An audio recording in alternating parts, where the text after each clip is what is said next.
Science has agreed that unless something is done and done quickly, man as the dominant species of life on Earth will be extinct within a year.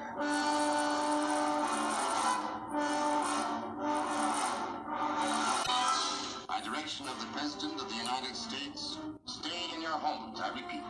Stay in your homes.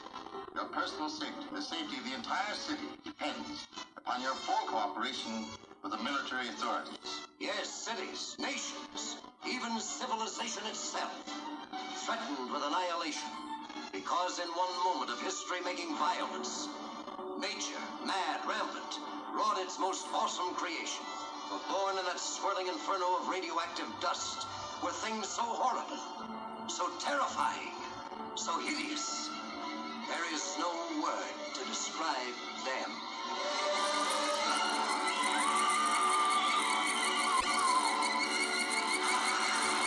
We may be witnesses to a biblical prophecy come true, and there shall be destruction and darkness come up in creation, and the beast shall reign over the earth.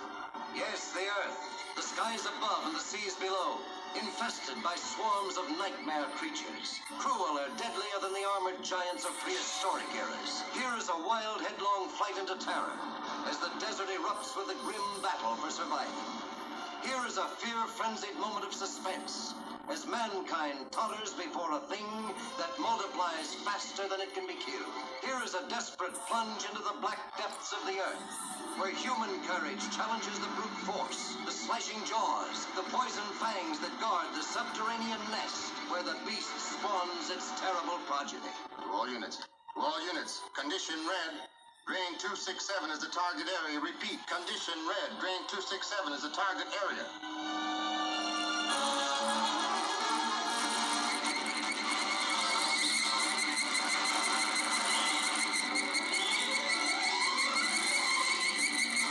Is there any type of gas we could use? No, we can't take a chance. It might poison the whole city.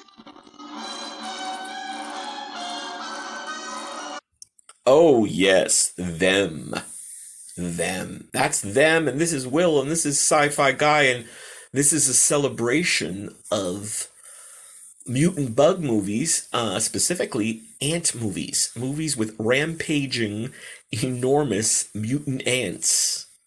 And you can't get much better than that. You know, I was thinking before I started to concoct this podcast about the other bug movies, the other creature features, so to speak, with spiders and what is it? I guess I'm trying to think of the other ones. Is it just ants and spiders? Tarantulas. How could not scorpions. There you go. The black scorpion. That's another great one. But with ants, well, there was a lot of scorpions too. But with ants, I was thinking it's true. Other creature features or just other insects in real life, they don't have these big armies, colonies like ants do. Right. So when you do a super big bug movie like Super Big Ants, you can have colonies, which is based in reality. It's based in factual, insect life. So about a week ago, I caught It Came from the Desert. It's a great little film. It's so sort of an homage to the 1950s bug creature feature movies. And then it's also based on a video game from, I guess, the mid-late 80s.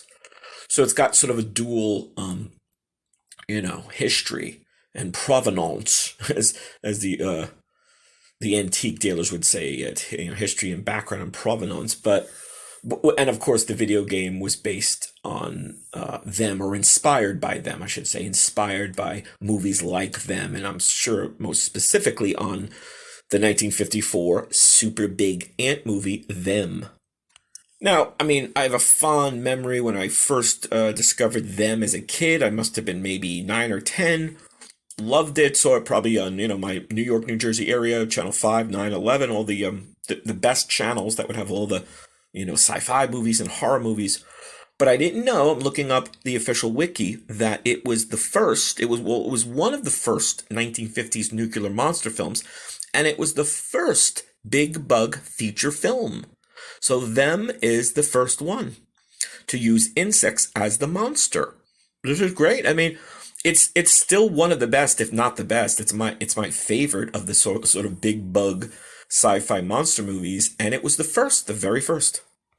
And the official description is a nest of gigantic irradiated ants is discovered in the New Mexico desert. They quickly become a national threat when it is discovered that two young queen ants and their consorts, I love that, consorts, have escaped to establish new nests. The national search that follows finally culminates in a battle with them in the concrete spillways and storm drain system of Los Angeles. Right, and that's what's really cool about it. If you've seen the film, if not, recommended, you gotta watch it. But it goes from the desert, goes from the New Mexico desert into LA. So there's movement there. It's not just, the bugs battling in one atmosphere and one environment. It's got a great cast: James Whitmore, Edmund Gwenn, James Arness, and Fess Parker. So these are all very, established, certainly now. Back then, I guess they were, sort of just starting. And Leonard Nimoy has a small, uncredited part as a U.S. Army Staff Sergeant in the communications room. I think he has maybe one or two lines, but that's right. He'd go on to become Spock, probably the most famous alien of them all, and he was in them. And also Dick York from Bewitched. He was the first actor who played Darren, and he also has another bit part.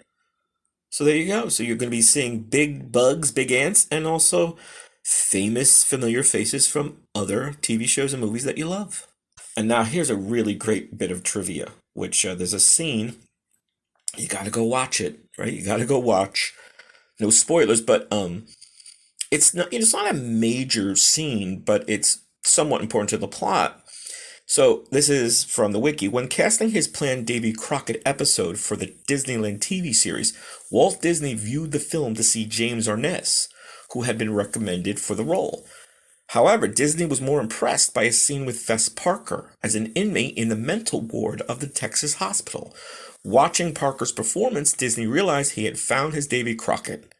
John Wayne saw the film and, impressed with Arness's performance, recommended him for the role of Marshal Matt Dillon in the new Gunsmoke TV show, a role that Arness went on to play from 1955 to 1975, 20 years.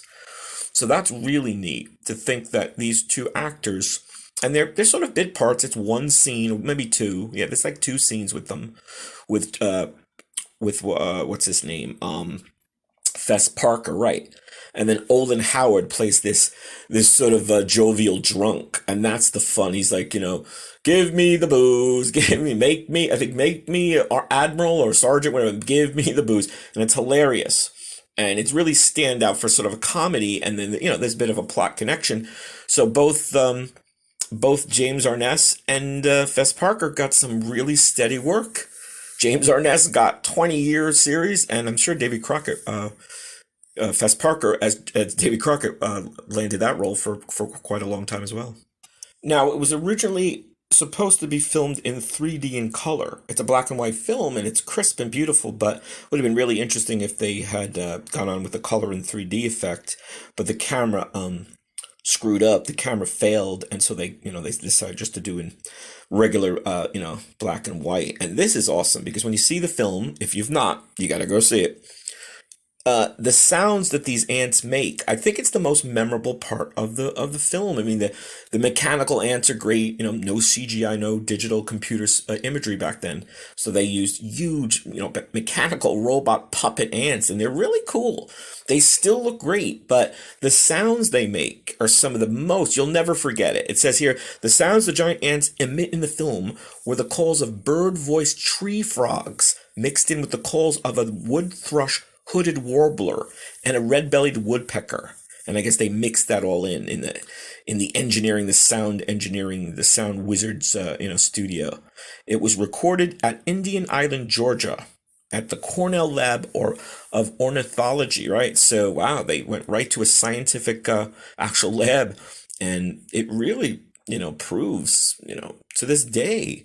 You hear that sound and you're like, whoa, it's so unsettling, it's so disturbing.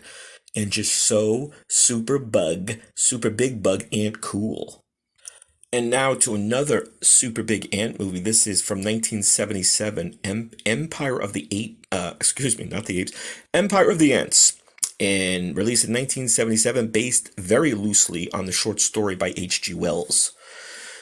Again, a really fun movie. Would always be on as a kid. Joan Collins, good old Edith Keeler, good old Alexis from Dynasty, is in it. She's one of the stars, and wonderfully, of course. Here we've got, let's see, her quote. She says, later Joan Collins said that she did not like working with the ant props as they bumped and scratched the actors, including herself. And one of the actresses, Pamela Susan Shoop, it was so cold that her jaw was dislocated during one of the screaming scenes. I guess she screamed too long or too much or too hard. And it was so cold, it kind of, I guess, dislocated and froze, and she had to be taken to the hospital. So, pretty intense. And then finally we have It Came from the Desert. It's a great little movie from 2017. And it's based on a video game. The video game was a pretty big hit from 1989. And then the following year, 1990, they released an expansion sort of sequel set, and Heads, It Came from the Desert 2. The game is inspired by dozens of 50s monster movies, especially, of course, the 1954 mutant ant classic Them, with the title referencing the 53 horror film It Came from Outer Space. Unfortunately, there isn't much about the film here anyway. In the official, it just says CinemaWare, the producers, Roger Pictures, created the film version of the game, and it was filmed in Almeria, Spain, in the autumn of 2016, in the desert there, the Tabernas Desert. And it is excellent.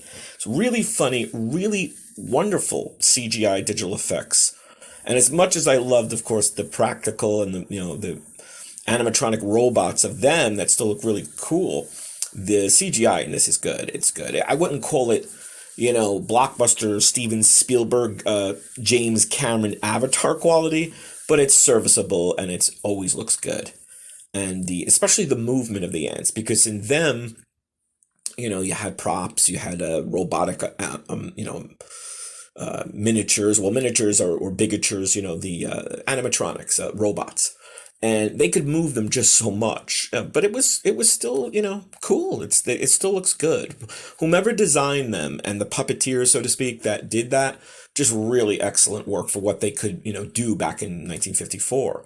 So It Came from the Desert. When they move, of course, and they run, because as we know, ants are pretty speedy creatures, and when you see them running, it's just great. And there's dozens, if not hundreds.